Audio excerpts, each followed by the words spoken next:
दोस्तों, आइए आज हम एक कहानी के द्वारा सीखेंगे क्या हमारे जीवन में यीशु मसीह हमें सिर्फ एक बीमार से ही छुटकारा देना चाहता है या तो फिर हमें हमारे पाप से भी वो शुद्ध करना चाहता है। तो चलिए बिना देर किए इस कहानी को शुरू करते हैं। तो कहानी इस प्रकार शुरू होता है। पूरब में जितनी भी बीमारियां पाई जाती थी उनमें सबसे भयानक बीमार जो होता था वो है कोढ़ का बीमार। उसका इलाज का जो है कोई व्यक्ति नहीं था जो उसको इलाज कर सके। जब ये बीमार किसी व्यक्ति को हो जाता था तब लोग उससे कहते थे कि ये परमेश्वर की ओर से एक डांट है या तो फिर आपने जो पाप किया है उसका एक चिन्ह है, और उसके बाद उस व्यक्ति को जो है अपवित्र करके घोषित कर देते थे। और यहाँ तक कि जो भी वस्तु वो व्यक्ति छू जाता था उस वस्तुओं को भी अपवित्र हो गया है बोलकर कहते थे। और उसके सांस से जो है वायु प्रदूषित हो जाती थी और उस व्यक्ति को जो है अपने घर से बाहर रख दिया जाता था और अपने दोस्तों से और अपने भाइयों से और अपने परिवार से और इस्राएल से उनको बाहर कर दिया जाता था। और मरने के लिए उसको बाहर जो कोढ़ के रोगी सब होते थे वहां पे उस व्यक्ति को छोड़ दिया जाता था। जब किसी व्यक्ति को संदेह होता था कि मुझे कोढ़ तो नहीं है, तब वो पहले जाकर याजक को दिखाता था और याजक ही फैसला करता था कि उस व्यक्ति के शरीर में कोढ़ है या नहीं। अगर उसको कोढ़ मिल गया तो उस व्यक्ति को उसके स्थान से बाहर रख दिया जाता था। एक साधारण मनुष्यों के लिए ही ये नियम नहीं बनाया गया था, बल्कि वहाँ पे जो राजा लोग भी रहते थे उनको भी अगर ये बीमार हो जाता था तो उन लोगों को भी अपने राजाधिकार छोड़कर इस्राएल से बाहर रहना पड़ता था।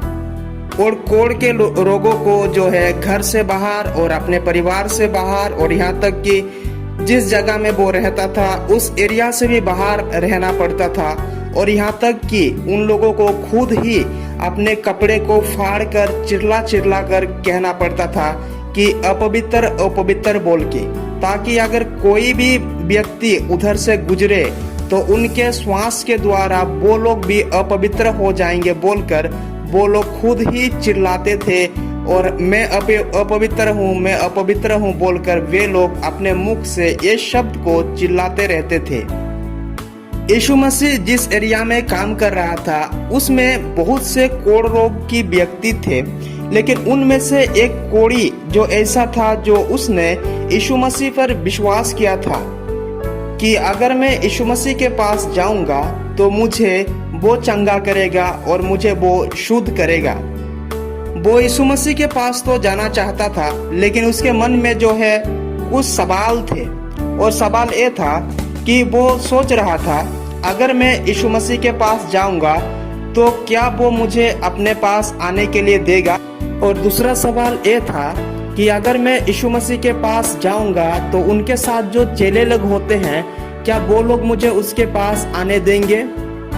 उसका मन में ये सवाल सब चल रहा था और उसने सोचा कि सवाल चाहे मेरे मन में जितने भी हो और जो भी हो, लेकिन एक ही मेरी आशा है, वो है सिर्फ यीशु मसीह और यीशु मसीह। और उसने यीशु मसीह को तलाश करना शुरू कर दिया कि यीशु मसीह को कैसे वो मिल सके और अपने बीमार से वो चंगे हो सके।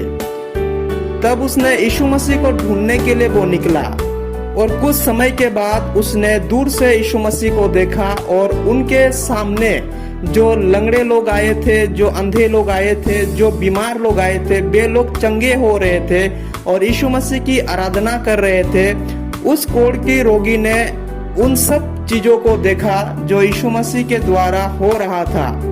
उसके बाद वो धीरे से आगे बढ़ना शुरू कर दिया, यीशु मसीह के पास आना शुरू कर दिया। और जब वो आ रहा था तो उसका जो शरीर से है जो उसका मांस सब गल गल के गिर रहा था। और जब लोगों ने देखा कि एक व्यक्ति जो कोढ़ी से भरा हुआ है वो यीशु के पास आ रहा है, तब उसको वे लोग रोकना चाहे, लेकिन वो व्यक्ति नहीं रुका और वे लोग उस व्यक्ति को रोकने में असमर्थ हो गए। तो वे लोग वहां से खुद ही भागने लगे और वे लोग एक दूसरे के ऊपर में चढ़ जाते थे जब वे लोग भागते थे। तब उस व्यक्ति ने यीशु मसीह के पास आकर यीशु मसीह से वो एक शब्द कहा। आइए वो शब्द क्या है हम लोग बाइबल में देखेंगे। मरकुस का किताब उसका 1:40 में मिलता है।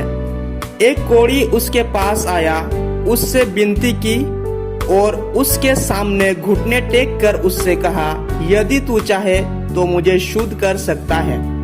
फिर 1:40 को देखते हैं। उसने उस पर तरस खाकर हाथ बढ़ाया और उसे छू कर कहा, मैं चाहता हूँ तू शुद्ध हो जा, मैं चाहता हूँ तू शुद्ध हो जा। और 42, और तुरंत उसका कोढ़ जाता रहा और वो शुद्ध हो गया। तो वैसे ही आज हम देखते हैं कि कोढ़ के रोग और हमारे पाप में कोई अंतर नहीं है। कोढ़ की रोग भी हमें धीरे धीरे से मारता है और हमें नाश करता है। पाप भी वैसा ही है कि हमें धीरे धीरे से अंदर से मारते आता है और वो हमें जो है नाश कर देता है। जब हमारे जीवन में पाप बढ़ जाता है और जब हम उस पाप से शुद्ध होना चाहते हैं और हम जब यीशु मसीह के पास आना चाहते हैं तो हमारे मन में भी बहुत से सवाल रहता है। और वो सवाल ये है कि हम लोग अपने मन में कहते हैं कि मैंने इतने बड़े पाप किया है, अगर मैं यीशु मसीह के पास जाऊंगा तो क्या वो मुझे शुद्ध करेगा या तो फिर क्षमा करेगा, या तो फिर यीशु मसीह मुझे कहेगा कि तुम इतने बड़े पाप किए हो, मेरे सामने से चले जाओ। लेकिन फिर भी चाहे सवाल हमारे मन में जितना भी क्यों ना आए, लेकिन हमारे भी आशा उस कोढ़ रोगी की तरह एक ही व्यक्ति पर होना चाहिए, वो है यीशु मसीह। और जब हम लोग अपने सवाल को थोड़ी देर के लिए अलग करके यीशु मसीह के पास आते हैं और घुटना टेक कर अपने दिल से जो उस कोढ़ रोगी ने कहा वही अगर हम कहेंगे कि यदि तू चाहे तो मुझे शुद्ध कर सकता है, तो हर किसी के लिए जो दिल से यीशु मसीह को कुछ चीजों के लिए प्रार्थना करते हैं, उनके लिए यीशु मसीह का वही जवाब है कि मैं चाहता हूँ तू शुद्ध हो जा। हर कोई व्यक्ति के लिए, चाहे वो जितना भी बड़ा बीमार में क्यों ना पड़ा हुआ हो और जितना भी बड़ी पाप में क्यों ना उसका जीवन व्यतीत हो रहा हो, लेकिन उसके लिए एक ही आशा है, वो है सिर्फ और सिर्फ यीशु मसीह, और उसके बिना उसका जीवन में कोई आशा नहीं है। तो आइए आज हम बिना देर किए जो ऐसे सिचुएशन से गुजर रहे हैं, हम लोग यीशु मसीह के पास आए और उसके द्वारा हम लोग शुद्धता प्राप्त करें। इस वचन के द्वारा आप सबको आशीष मिले।